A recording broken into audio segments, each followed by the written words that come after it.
en mis oraciones noche y día, deseando verte, al acordarme de tus lágrimas, para llenarme de gozo, trayendo a la memoria la fe no fingida que hay en ti, la cual habitó primero en tu abuela Loida y en tu madre Eunice, y estoy seguro que en ti también.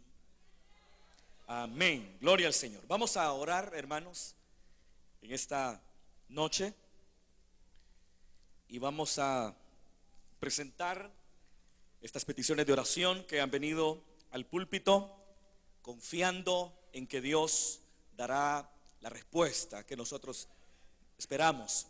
Así que, puestos de acuerdo, hermanos, vayamos a la presencia del Señor y pidamos a Él su ayuda y su bendición. Padre, que estás en los cielos, en esta noche, Señor, te damos gracias por tu misericordia, por tu bondad, por tu fidelidad grande e infinita, Señor. Señor, te damos gracias porque nos has dado la vida, porque nos has dado, Señor, la oportunidad de reunidos adorarte, alabarte y presentar delante de ti, Señor, nuestras vidas, nuestras peticiones y nuestras necesidades. Señor, te damos gracias por todas esas bendiciones que tú has derramado sobre nuestras vidas el día de hoy. Gracias también, Señor, por las adversidades que en tu providencia y en tu soberanía tú has permitido, Señor, que lleguen a nuestras vidas con el propósito de pulirnos y que cada día, Señor, nos parezcamos más a tu Hijo Jesús. Señor, en esta noche ponemos en tus manos cada una de estas peticiones, cada una de estas necesidades que se expresan, Padre, a través de estas notas. En el nombre poderoso de Jesús, las presentamos delante de ti y te pedimos, Señor, que tú estés trayendo una respuesta completa, total, integral, categórica, Señor, para cada una de ellas. Señor, tú eres nuestro sanador, tú eres nuestro proveedor, tú eres, Señor, el Salvador, nuestro Salvador.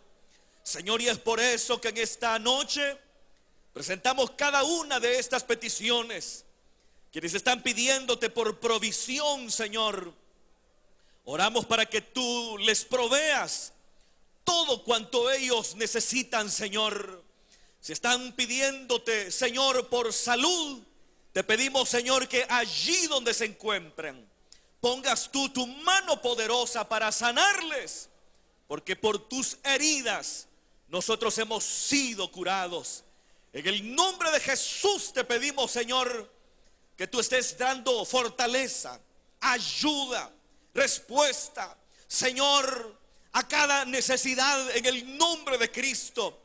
Esos matrimonios, Señor, en dificultades, esa familia, Señor, en dificultades, te pedimos, Señor, que tú intervengas para que, Señor, la gloria sea para ti en todo. Señor, trae respuesta a toda necesidad en el nombre de Cristo. Señor, ahora que hemos abierto tu palabra, te rogamos, Señor, que hables a nuestros corazones por medio de ella. Ilumínanos, danos entendimiento y sabiduría por medio del Espíritu Santo, en el nombre poderoso de Jesús. Gracias, Padre. Amén y amén. Gloria al Señor.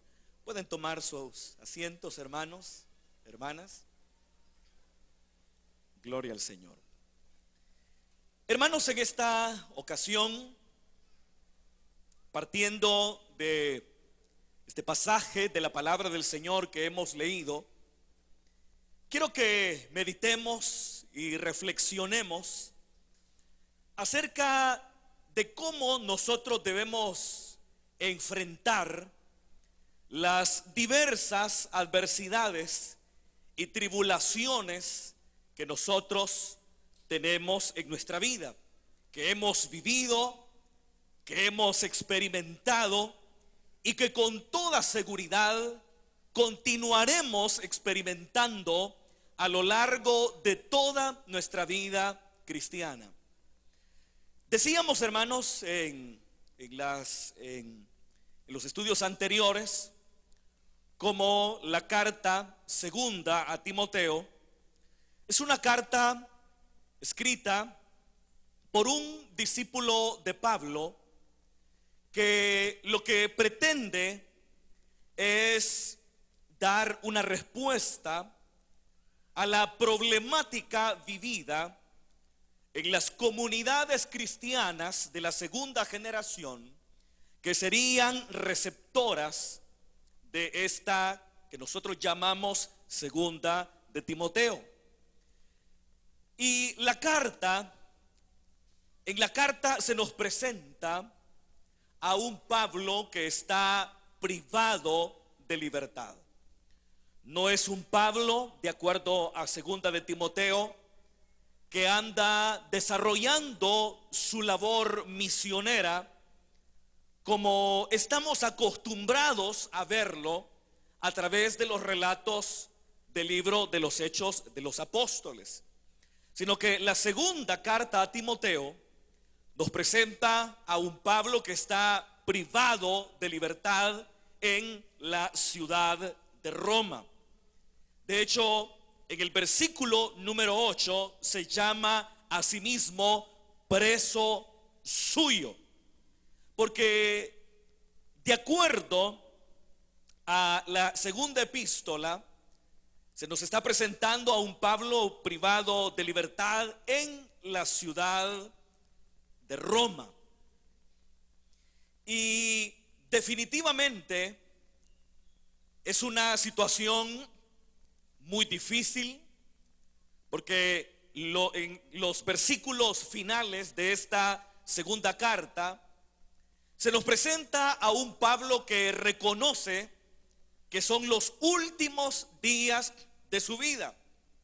Está preso en Roma, privado de libertad, y no se ve a un Pablo que tenga la esperanza de salir de prisión, a diferencia de un Pablo que se nos presenta en la epístola a los Filipenses, que aun cuando preso, no obstante tiene la esperanza que como resultado de la oración de los filipenses, él saldría libre, aunque se abre a la posibilidad que no sea así. Por eso en esa carta dice: para mí el vivir es Cristo y el morir es ganancia, porque entiende que bien puede el Señor liberarlo, como bien puede que no. Y por eso él mismo dice: para mí el vivir es Cristo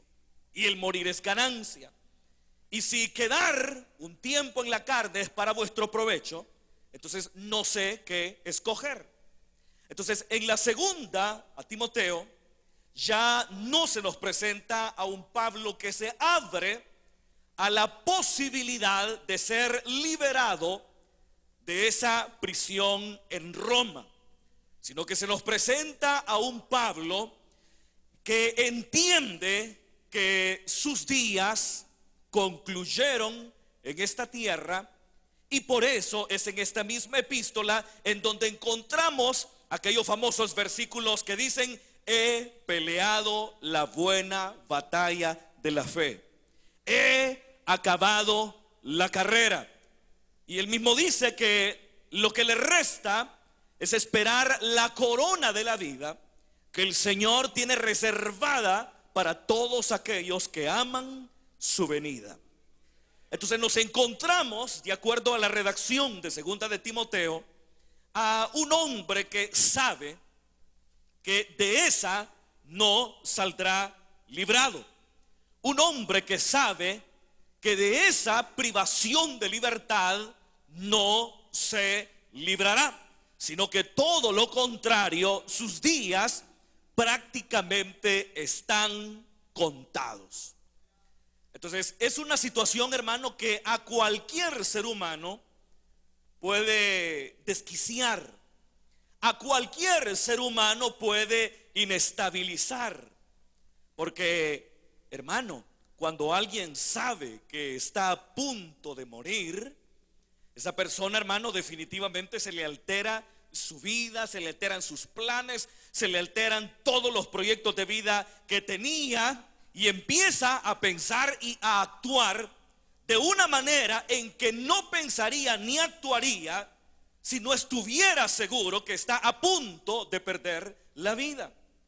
Entonces, en la redacción de Segunda de Timoteo se nos presenta a un Pablo que está a punto de morir. Un Pablo que ya terminó prácticamente su carrera terrenal y que está a punto de enfrentar el castigo y la muerte de parte de las autoridades de Roma. Entonces es una situación definitivamente compleja, y aun cuando se nos presenta a un hombre de Dios que está enfrentando con dignidad una situación tan dura como la antes descrita, no obstante deberemos reconocer que era una situación de aflicción, era una situación de crisis. Como digo, aun cuando se nos presenta a un Pablo que está enfrentando con dignidad esa situación adversa y complicada. Ahora, hay 4 elementos que yo quiero resaltar de estos 3 versículos que he tomado, y que son 4 elementos que nosotros deberemos integrar en nuestra práctica y vivencia cristiana en medio de todas las angustias y dificultades que nosotros podamos enfrentar en nuestra vida cristiana. Recuerda, hermano, que como el Señor Jesús dijo, en el mundo tendréis aflicción. En ningún momento el Señor dijo que nosotros estaríamos exentos de aflicciones, de problemas, de tribulaciones, sino que al contrario, el Señor fue claro en su palabra al advertirnos de las tribulaciones y aflicciones que viviríamos por causa de nuestra fe en Jesucristo, el Hijo de Dios. Ahora, el detalle está cómo es que nosotros enfrentamos esas situaciones adversas que nosotros vivimos, sufrimos en nuestro trayecto, en nuestro peregrinaje. Veamos lo que dice el versículo número 3. Lo primero que se dice ahí es: doy gracias a Dios. Vea usted, doy gracias a Dios. Otras versiones dice: tengo gratitud para Dios.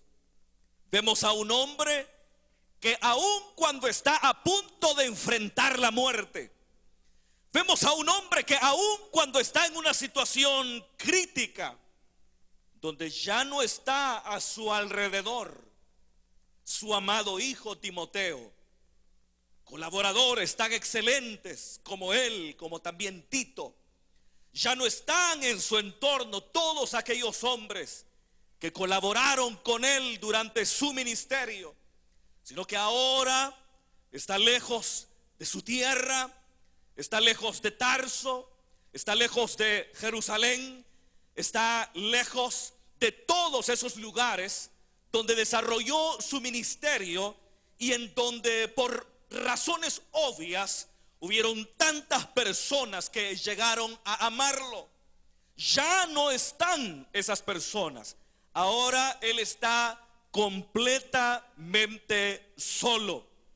Y de acuerdo a algunos comentaristas de corte tradicional, que ven en el encarcelamiento de Segunda de Timoteo un segundo encarcelamiento distinto al encarcelamiento en Roma que se nos relata en el capítulo 28 del libro de los Hechos de los Apóstoles, se nos dice que Pablo estaba en una prisión subterránea y que lo único que había era una especie de ventana en la parte de arriba que le brindaba un poco de ventilación y un poco de luz.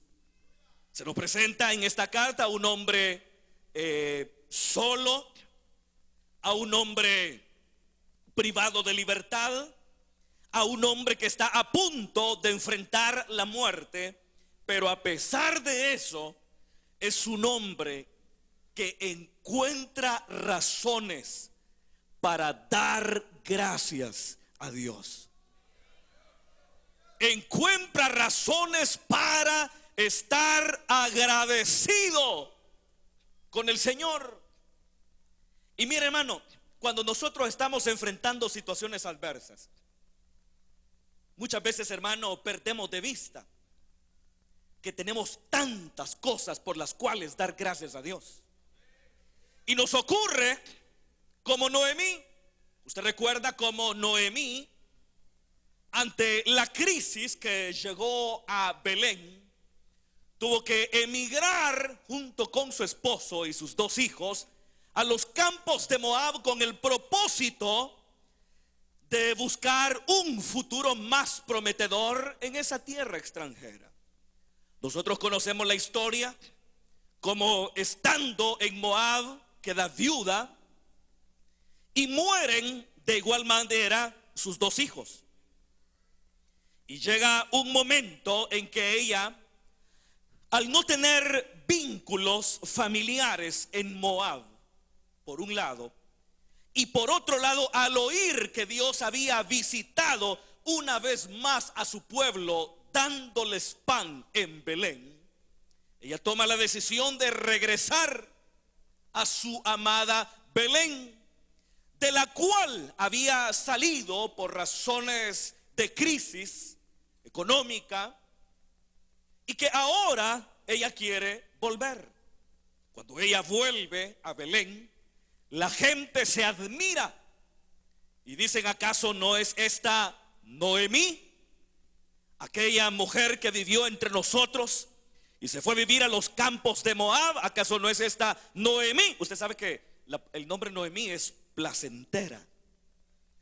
Pero Noemí dijo: ya no me llamen Noemí, ya no me llamen placentera, llámenme Mará, porque en gran amargura me ha puesto el Todopoderoso. Pero fíjese, hermano, que ella estaba enfocada en la situación complicada en la cual ella en esos momentos se encontraba, pero no se daba cuenta que al lado de ella estaba una Ruth que con su vida le devolvería el sentido a la vida de Noemí. Entonces, mientras ella está enfocada en lo amargo de su experiencia personal y familiar, pierde de vista que al lado de ella tiene una Ruth por la cual tiene que dar gracias al Todopoderoso.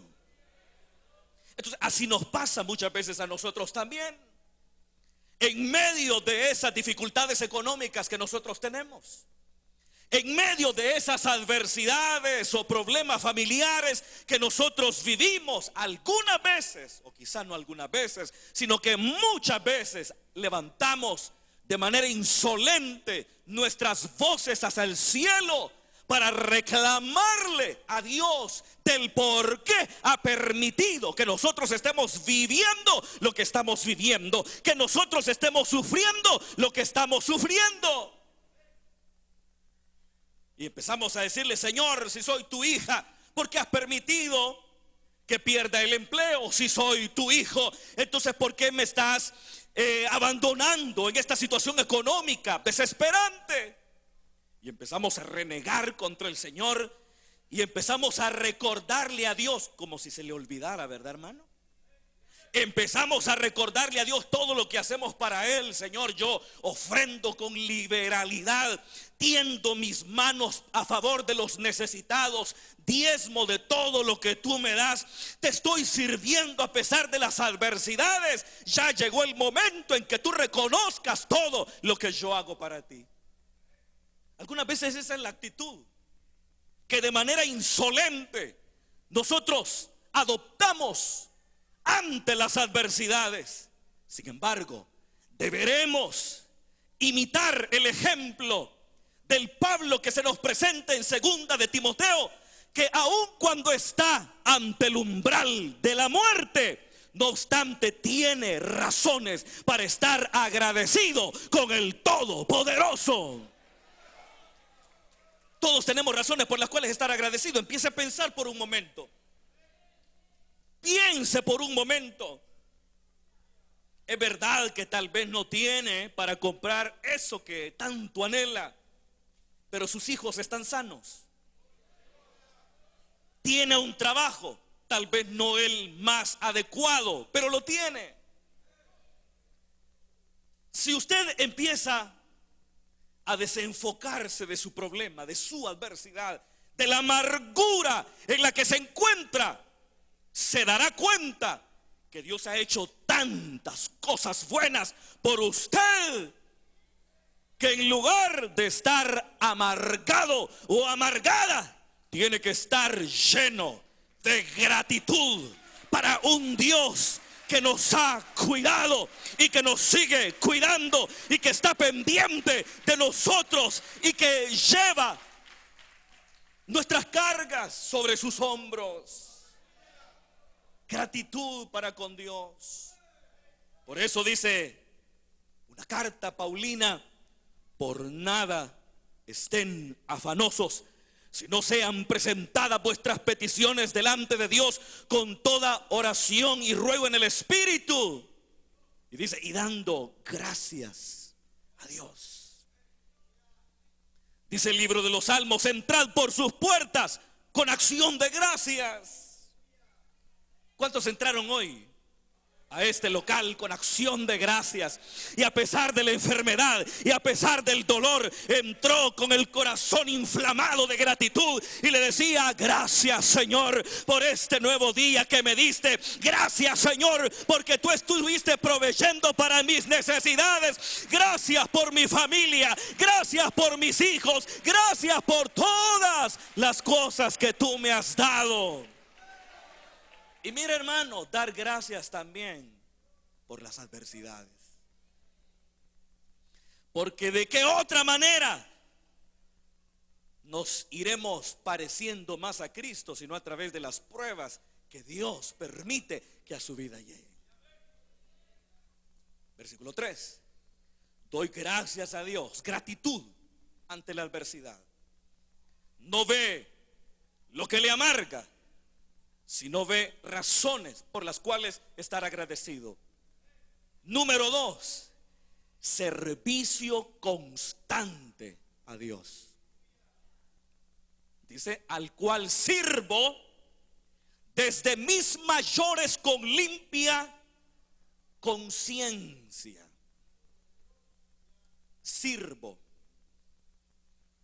Ese verbo sirvo o el verbo servir está conjugado en un tiempo que se conoce como el presente continuo. Es decir, que lo está haciendo en ese momento, lo ha hecho, lo está haciendo y lo seguirá haciendo.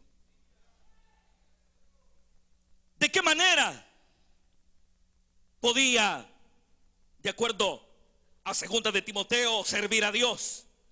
Un hombre privado de libertad, de muchas maneras. Es que mire, hermano, si hay tantas maneras de servir a Dios, hermano.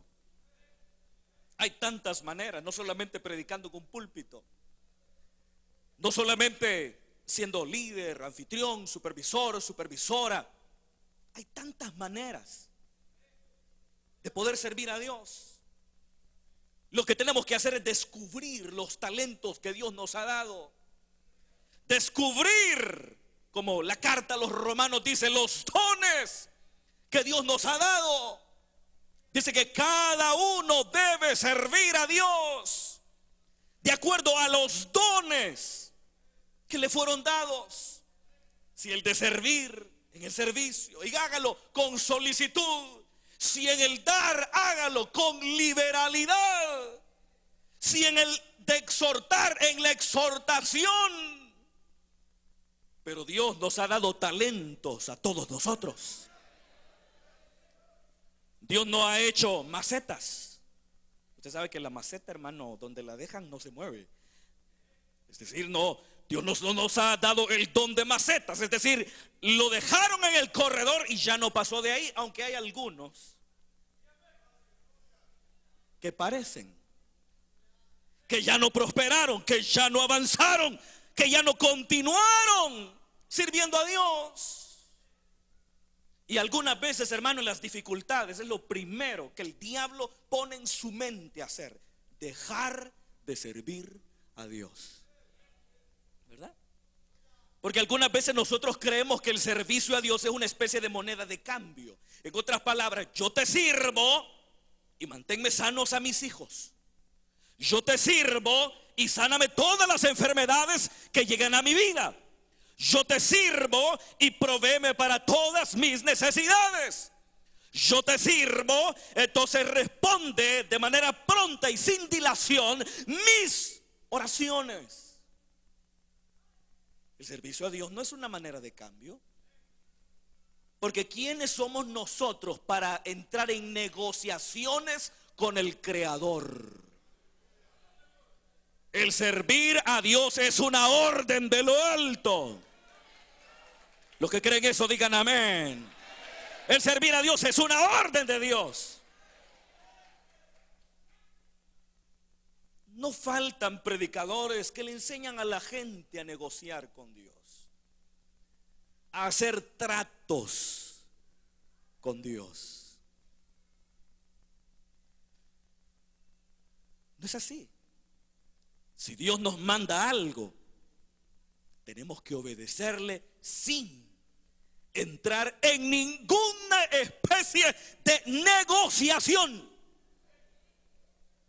Lo que tenemos que hacer es servir a Dios en todo momento, en toda circunstancia. Usted sabe que hay personas que cuando las cosas les van bien, sirven a Dios. Cuando les van mal, dejan de servir. Pero también están aquellos que tomaron la decisión de vivir un perfil bajo en medio de la comunidad de fe. Y cuando viene la tribulación, ahí andan pidiendo privilegios.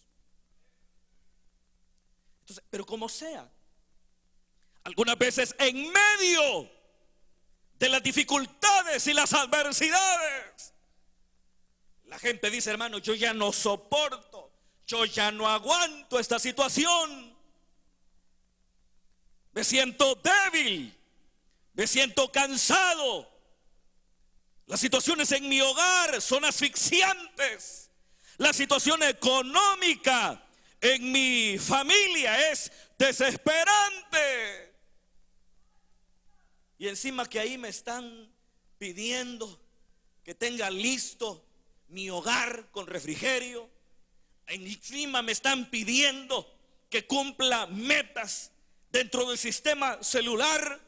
Entonces ahí que les quede la reunión, ahí que les queden los privilegios. No es así, hermano.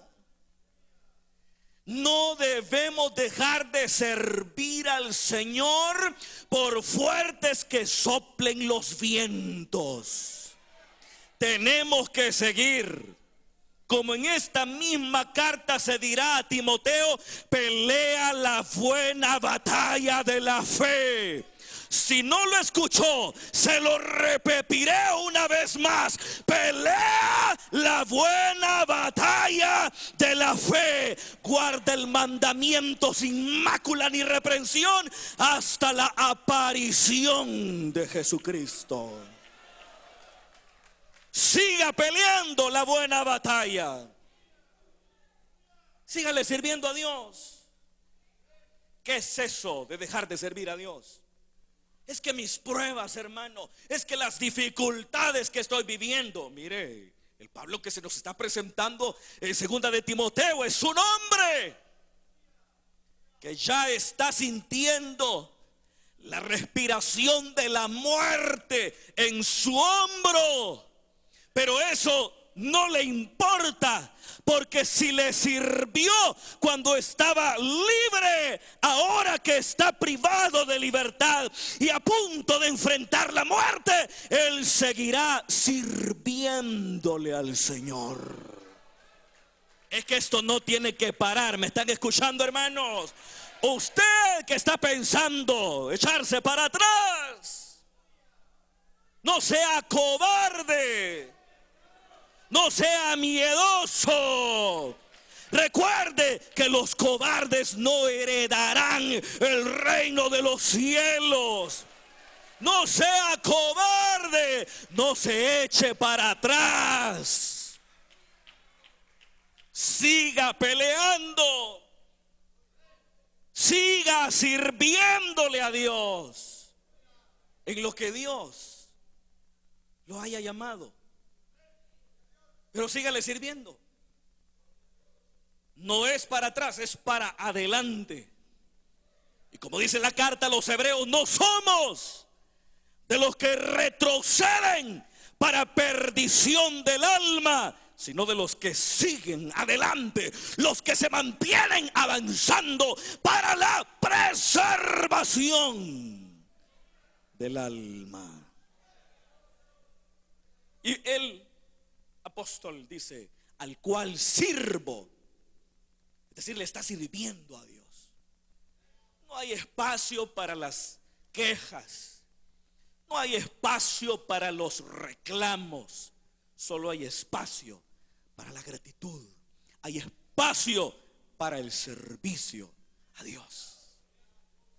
Y dice, al cual sirvo desde mis mayores con limpia conciencia. Y dice más, de que sin cesar me acuerdo de ti en mis, ¿qué dice, hermano? En mis oraciones. Eso es otra cosa que se nos olvida en momentos de dificultad a veces. Orar. Pero fíjese, hermano, que las oraciones del hombre de Dios no están centradas en él, sino están centradas en los suyos. Porque él ya sabe que morirá. No pedirá más por liberación. Está consciente que su carrera terminó. Está consciente que sus días llegaron al fin. Está consciente de eso. Entonces no está orando por su liberación. Él ora continuamente, de día y de noche, pero por los suyos, entre los que se encuentra a quien él llama mi amado hijo Timoteo. En otras palabras, la oración del hombre de Dios era más que simplemente oración, era intercesión. Estaba centrado en la vida de otros y no en la suya. Y algunas veces, hermano, ese es el gran problema que nosotros tenemos también en nuestra vida. Oramos tanto por nosotros, ¿verdad, hermano?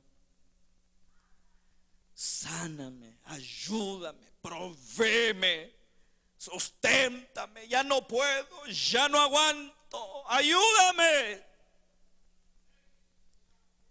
Y estamos tan concentrados en nosotros que nos olvidamos de los demás. Estamos tan concentrados en nuestras angustias y tribulaciones personales que ya no estamos pensando en los demás. Pero fíjese que se muestra en esta carta a un hombre que ora noche y día. Noche y día. Recuerde que los judíos contaban el tiempo partiendo primero de la noche y luego el día. Nosotros lo contamos al revés. Nosotros primero contamos día y noche, pero ellos lo contaban al revés: noche y día. El día empezaba con la puesta del sol. El día empezaba con la puesta del sol y terminaba de igual manera con la puesta del sol. Entonces por eso él dice noche y día, noche y día. Pero esa frase, noche y día, nos está hablando de una persona en oración constante. No deberemos de entender que pasaba arrodillado las 24 horas del día, porque eso no se puede tampoco. El mandamiento apostólico de orar sin cesar no deberá ser entendido tampoco de esa manera, porque tenemos que trabajar. Hay tiempo para todo, ¿no es verdad, hermano? Para trabajar, para comer, para dormir, para servir a Dios, para venir a la iglesia, para divertirse también. Porque hay algunos que nacieron amargados, hermano, ¿verdad? Pero hay tiempo también para divertirse con la familia. Hay tiempo también para eso. Para todo hay tiempo, para reír, para llorar. Hay tiempo para todo. Pero de lo que nos está hablando es de un hombre para el que la oración es muy importante. Entonces no es cuánto tiempo usted ora, sino que usted sea una persona que vive en constante comunión con Dios. ¿Recuerda las palabras de Elías? Vive el Señor, en cuya presencia estoy. Él no dice vive el Señor, en cuya presencia estuve hoy en la mañana por 3 minutos y 5 segundos. No dice vive el Señor, con quien estuve la noche anterior por 5 minutos porque me terminé durmiendo. Él dice vive el Señor, en cuya presencia estoy. Un hombre que vive en contacto constante con Dios. En todo momento usted puede estar en la calle, ir en su vehículo, ir en el bus y estar en contacto con Dios. Estar hablando con el Señor. Esos son uno de los beneficios que Cristo logró por medio de su sacrificio. Por eso dice la carta a los hebreos que nos acerquemos confiadamente al trono de la gracia para alcanzar misericordia y hallar gracia para el oportuno socorro. Por eso dice la carta a los hebreos que el Señor, a través del velo de su carne, de su cuerpo inmolado, nos abrió un camino nuevo y vivo hasta la presencia de Dios. Podemos estar en contacto con Dios en todo momento, adorando al Señor, alabando al Señor, bendiciendo su nombre, pero también orando por otros. Orando por otros. Eso nos ayuda a desenfocarnos de nosotros mismos, hermano. ¿Me está escuchando, hermano?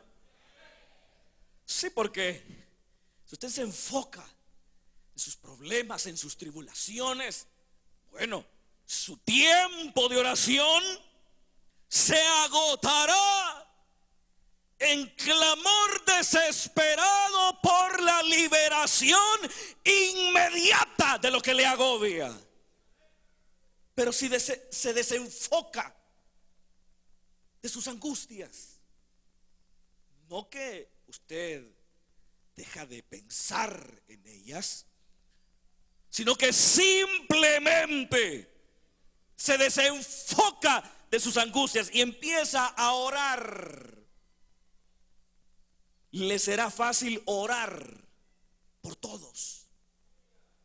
no solo por sus hermanos, a quienes usted ama y que también a usted le aman, sino también orar incluso por los que le hacen daño. ¿Me están oyendo, hermanos? Sí, porque si nosotros oramos por los que oran por nosotros, si bendecimos solo a los que nos bendicen, y si saludamos solo a los que nos saludan, como Jesús dijera en el Sermón del Monte, ¿qué están haciendo de más? Lo mismo hacen los gentiles, lo mismo hacen los paganos que no conocen a Dios.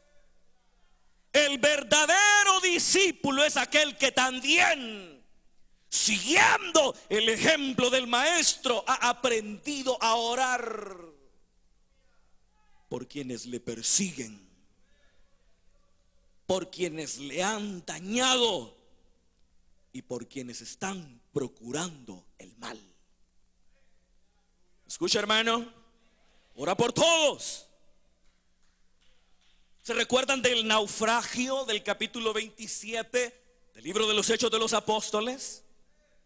Se nos presenta Pablo, preso en una embarcación, dirigiéndose hacia Roma. En el camino son interceptados por una tormenta. Euroclidón se llamaba la tormenta. Euroclidón es un término que básicamente quiere decir por todos lados. Es decir, que era de ese tipo de tormentas que tienen esa clase de vientos que golpean por el norte, por el sur, por el occidente y por el oriente, por todos lados. ¿No le ha pasado algunas veces que en sus angustias siente que le cae por todos lados, hermano? Le llueve sobre mojado, diríamos nosotros. Pero, ¿qué es lo que hace Pablo en esa situación? Orar. ¿Y qué ora? Por toda la embarcación. Y ahí iban criminales. Pablo iba preso con otro montón de criminales que estaban siendo llevados a Roma. Pero él está orando en los momentos de angustia. Habían naufragado, no habían comido por 14 días.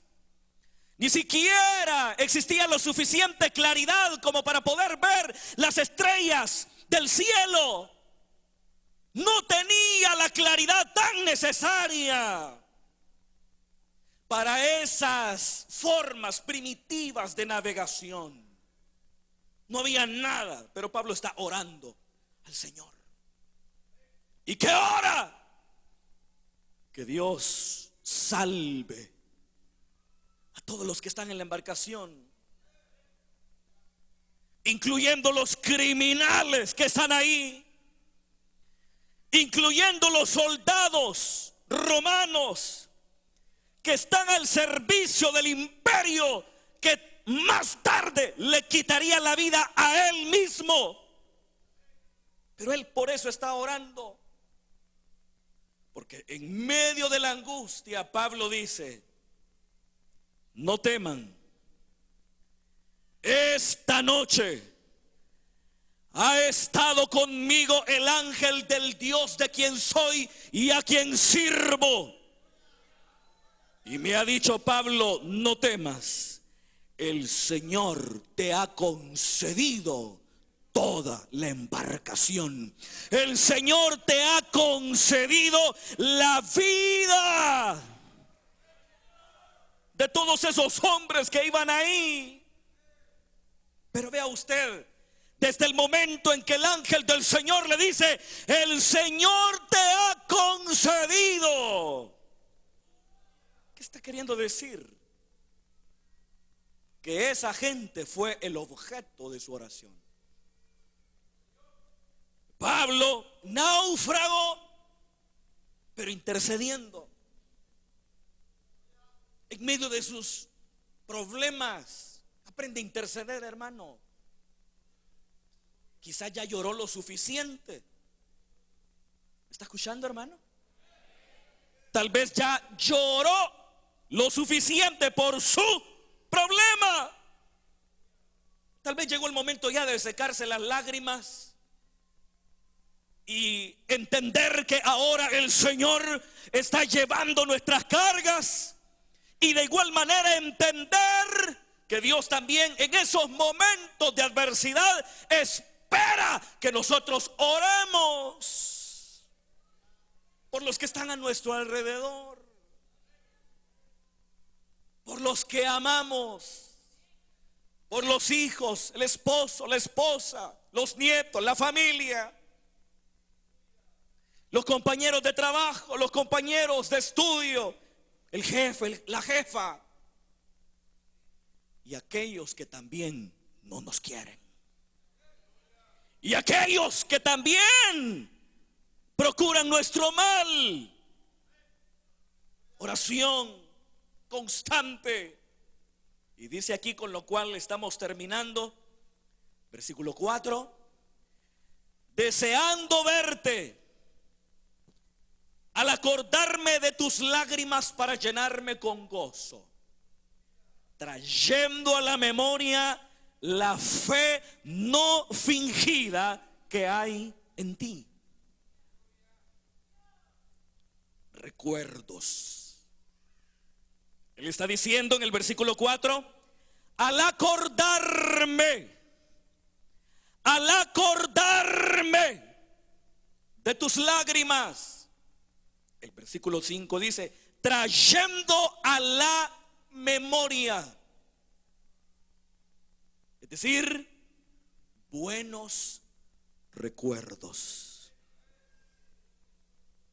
Hermano, por algo dice un dicho: recordar es volver a vivir.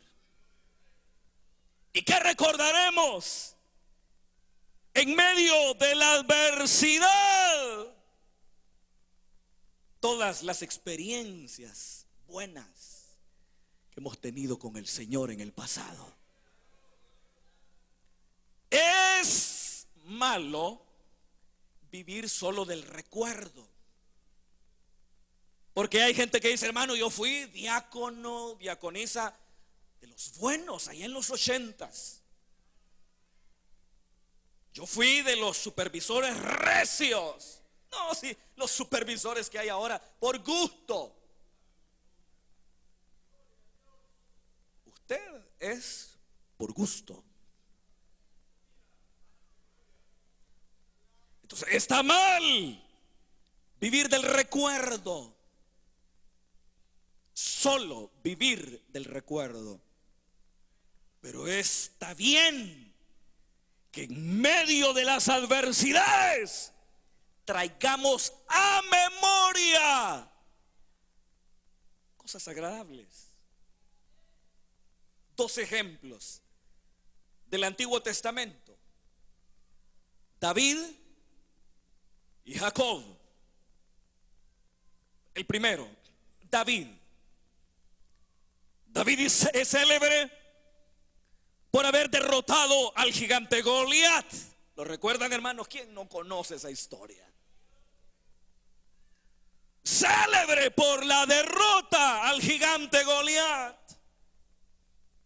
Un momento de gloria en el pináculo de la vida. Pero llegó un momento en que David empezó a enfrentar crisis, cuando se convirtió en un proscrito del rey Saúl. Es decir, cuando Saúl empezó a perseguir a David, y en cierta ocasión, huyendo, escapando por su vida, David llegó donde se encontraba el santuario y le preguntó al sacerdote Abiatar si tenía algo de comer. 1, porque tenía hambre. Y le pregunta de igual manera: 2, ¿tienes alguna arma por aquí?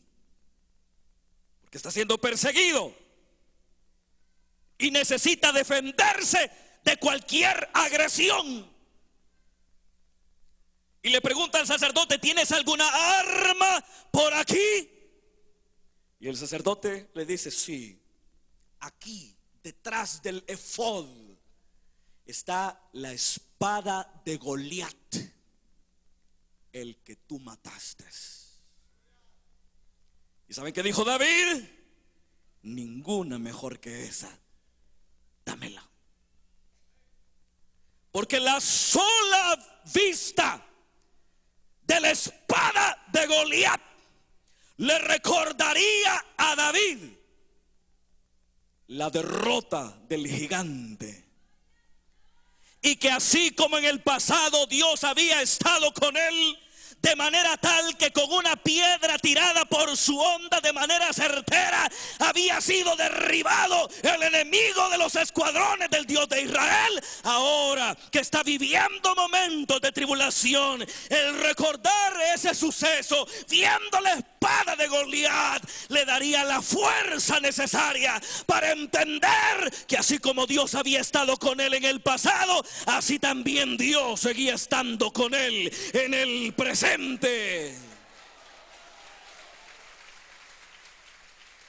Por eso es bueno recordar. El otro ejemplo, Jacob. ¿Usted recuerda a Jacob huyendo de su hermano Esaú? Huye porque lo suplantó para obtener de su padre Jacob o de su padre Isaac la primogenitura, la bendición de la primogenitura. Y huye y se va donde su tío Labán, quien más tarde se convertiría en su suegro. Y estuvo 20 años viviendo con Labán. Pero no me quiero saltar esto. Mientras huía de su hermano Esaú, llegó a un lugar llamado Luz. Le agarró la noche. Entonces tomó una piedra de cabecera y se acostó y durmió. Y tuvo un sueño. Y en ese sueño él veía una enorme escalera y veía que ángeles subían, bajaban, subían y bajaban sobre esa escalera. Y se levanta asustado y dice: Jacob, ciertamente Dios está aquí y yo no lo sabía. Esta es casa de Dios y puerta del cielo. Y le puso a la ciudad Luz el nombre Betel. Unos 30 años después, oiga bien, 30 años después del suceso de Betel, Jacob tiene una crisis. Sus dos hijos mayores habían hecho una masacre entre los habitantes de Siquem. Y Jacob, siendo un hombre mayor, teme las represalias de los habitantes de Siquem por la masacre perpetrada por sus dos hijos mayores, que estaban vengando el abuso sexual de Dina, su hermana. Y Jacob estaba deprimido por la gran crisis que estaba viviendo, pero en ese momento oye la voz de Dios, aleluya. ¿Y sabe qué le dice la voz de Dios? Le dice: sube a Betel, al lugar donde yo me aparecí a ti, y allí me levantas un altar. Pero vea usted, le dice: sube a Betel. Es un hombre lleno de crisis, está nervioso, está emproblemado. Pero la sola llegada a Betel sería un recordatorio de ese sueño impresionante 30 años atrás, en donde pudo ver a un Dios que interactúa con los seres humanos. Que esa era la figura de esa escalera que baja, y que esa escalera que llega hasta el cielo, y en la cual bajan y suben ángeles. El recuerdo, cuando esté en momentos de angustia y de dificultad, recuerde esos momentos de victoria. ¿Cuántos han tenido momentos de victoria en el Señor, hermanos? ¿Cuántos han tenido momentos de gloria en el Señor? Todos los hemos tenido. Pero hay momentos en que estamos cabizbajos y casi derrotados. Pero en esos momentos, entre otras cosas, recuerde las cosas buenas. Eso es lo que el Pablo que nos presenta segunda de Timoteo está haciendo. Recuerdo tus lágrimas, le dice Timoteo, las recuerdo. Fíjese, un hombre que está a punto de enfrentar la muerte, en lo que está pensando es en las lágrimas de Timoteo. Recuerdo tus lágrimas. Traigo a la memoria tu fe genuina, no fingida. Es bueno recordar. Así que, hermanos, en medio de las dificultades, hagamos lo que se nos dice del Pablo de segunda de Timoteo. Tengamos un corazón agradecido, sirvamos a Dios de manera constante, oremos noche y día y recordemos las cosas buenas que Dios nos ha dado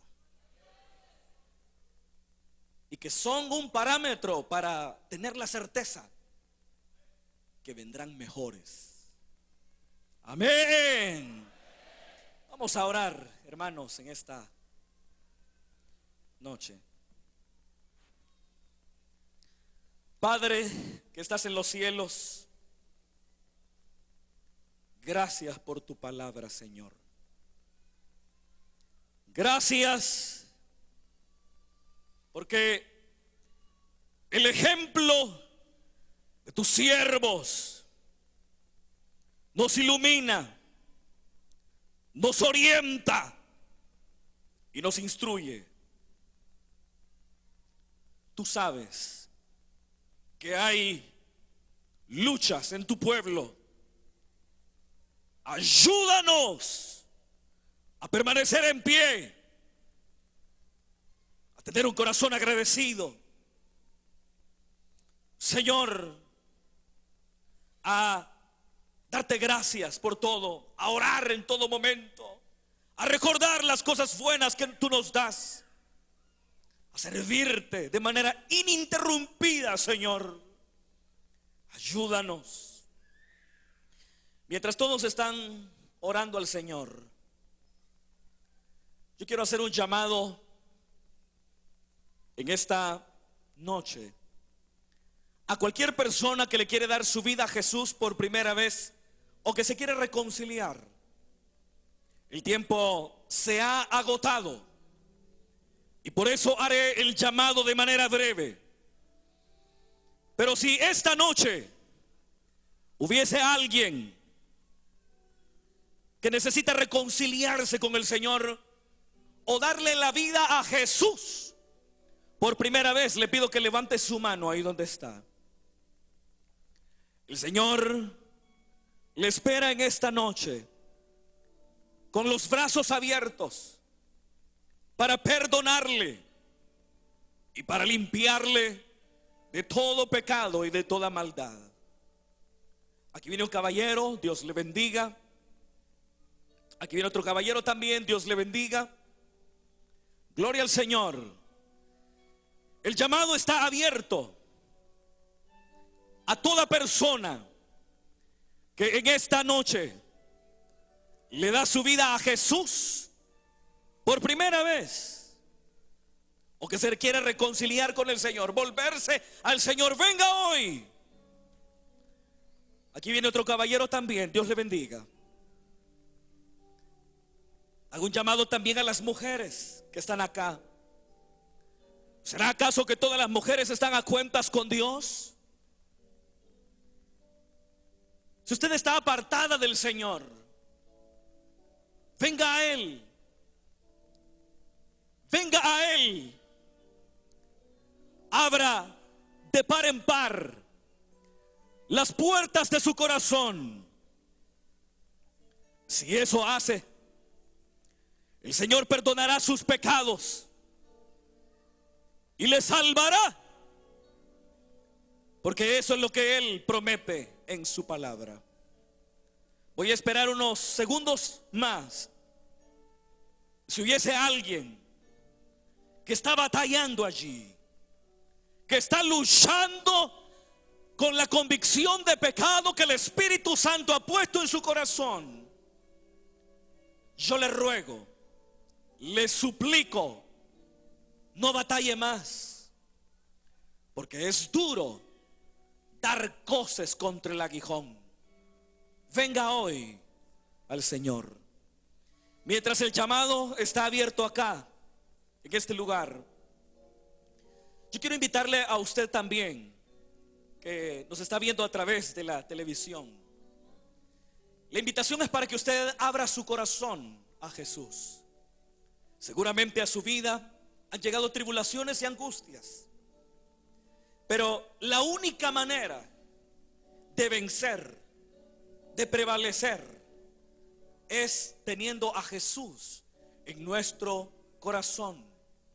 Quiero invitarle entonces para que usted le rinda su vida a Cristo y le confiese como su único Señor y como su único Salvador. Entregue su vida a Jesús.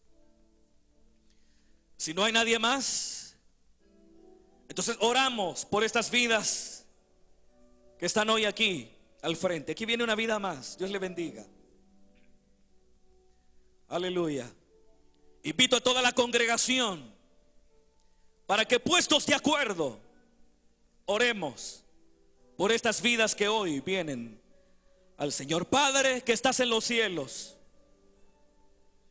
gracias por estas vidas que hoy vienen delante de ti, Señor.